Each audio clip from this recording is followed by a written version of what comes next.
So a lot of things to pick up on there. One is something I've mentioned before, which is I remember probably right around the time you started writing your book, March 15th, that I remember when the early death rates were coming out of Italy and other places, and we were all trying to figure out just how deadly this thing was. I remember, comparing different death rates from different sources, and for the first time in many months, not worrying about whether a source was left wing or right wing, because I don't know if everyone recalls this, but there was actually a very brief period during which the political polls hadn't decided how we were going to make COVID into a partisan issue. And it really was maybe, I don't know if this lasted even 2 weeks, but there was a time where there just was no sense that one side was going to be the side that minimizes the virus and one side was going to be the side that catastrophizes it. And it was like a very small break from the total dysfunction that's caused by partisan bias and political tribalism. And I think you're right to point out how much that has been a central obstacle to us figuring out how to best address this pandemic. I've noticed one other change too, which is, and I'm curious if you agree with this, which is that I no longer really hear people talking about herd immunity as a goal. Like, is that no longer a realistic goal? Does that still seem attainable? Well, no, that's the ultimate end game. Mm-hmm.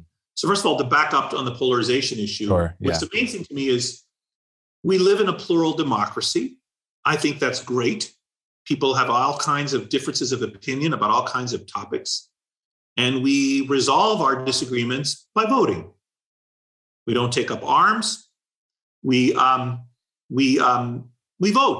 And that's an astonishing, peaceful way of resolving disputes that we have in our society. And I also find the differences of opinion interesting. Most people want a better society. The disagreement comes in how to achieve a better society, what policies to do. Now, sometimes over the last 10 or 20 years, especially, fear of having to engage the fact that we have an ideological difference has led many people to wish to suppress the factual opinions. In other words, instead of my saying to you, yes, we grant that there is climate change and that it's anthropogenic, because if I grant that maybe that'll oblige me to take some action.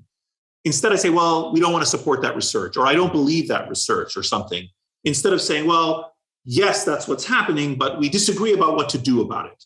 And so we're going to have that conversation, you see, based on ideology rather than facts. And the left and the right do this for different topics in different ways. So I forgot how I went down this path. I was talking about democracy is a peaceful. Oh yeah, I like the fact that we have this plural democracy, but not everything needs to be politicized. In other words, if you can signal your party identity by putting a bumper sticker on your car. You don't need to signal your party identity by whether you get a vaccine or not. I mean, that's just foolish. It's not necessary to signal your identity by such a pragmatic, what should be really technocratic function. I mean, what's going to happen now is that everyone on the planet, except for hermits that live in the mountains and very few people who are extremely lucky, everyone on the planet will either be infected with the virus or will be vaccinated. Every single person. And if you're infected with a virus, you have about a 1% chance of dying. It varies with age, of course. We can talk about that, hugely, although some of the new variants are afflicting young people more. So if you get infected with the virus, you have about a 1% chance of dying. If you get a vaccine, you have less than a 1 in a million chance of dying from the vaccine. So it's really a very basic choice. I mean, vaccines are 300 years in the making. We have decades of research on vaccines. They're a miracle of modern technology. if people are impressed with iPhones and cars, they should be impressed with vaccines.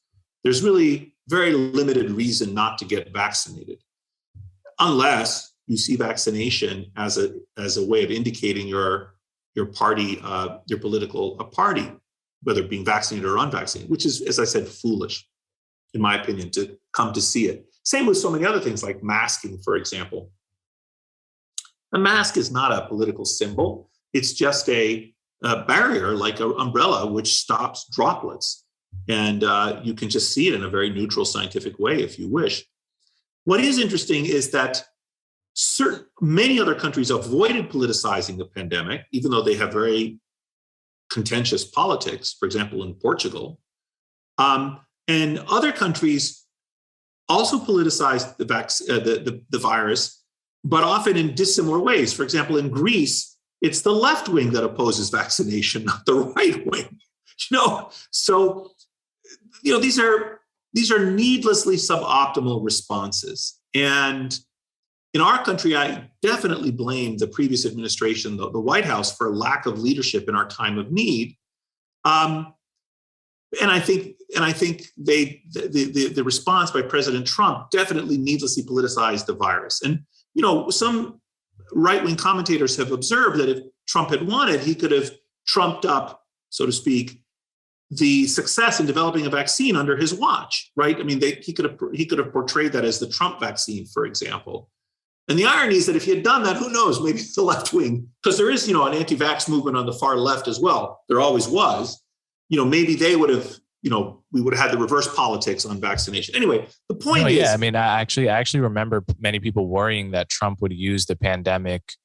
People that were worried that Trump was every bit the horrible authoritarian that he has seemed to be in certain moments, that he would use this as the final opportunity to institute the fascism that he's really always wanted to, which would have been, Trump would have been the pro-lockdown, pro-mask, pro-everything, and he could have been.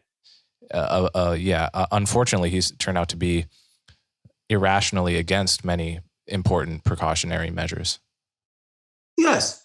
And I also think the other thing that has happened in our society, which I know you've thought a lot about, you've written about in other domains. I don't know if you've written about this issue in this topic with respect to coronavirus, is the loss in our society of a capacity for nuance, right? Everything is you're with me or you're against me. It's black or it's white. It's this way or it's that way, which is dumb. Most adults know that life is complicated.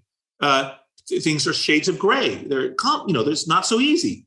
So it's not like either we wear masks or we don't wear masks, or either masks absolutely are the right thing to do, and so who cares what the costs are, or masks are absolutely the wrong thing to do because they're impossibly expensive. Well, no, we need to do assessments and figure out, yes, there are benefits of wearing masks, but also there are costs. And we need to have an honest conversation about that and decide where and when we're going to wear the masks and so on.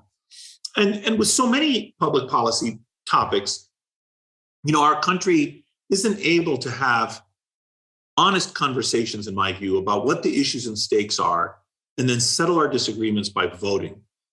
Instead, we have come, as you alluded to at the beginning, we've come to see everything, see so many things through a tribal lens.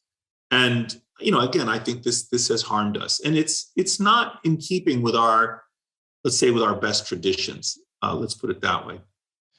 Yeah. And I think vaccines is where this is most harmful. You look at the political map of who's vaccinated in this country, and it just tracks left-right clustering like to a T. And it's horrible to think that someone's partisan affiliation is doing so much work in their decision whether or not to get vaccinated, which should have nothing to do with all of the other sets of issues that the left and the right disagree about.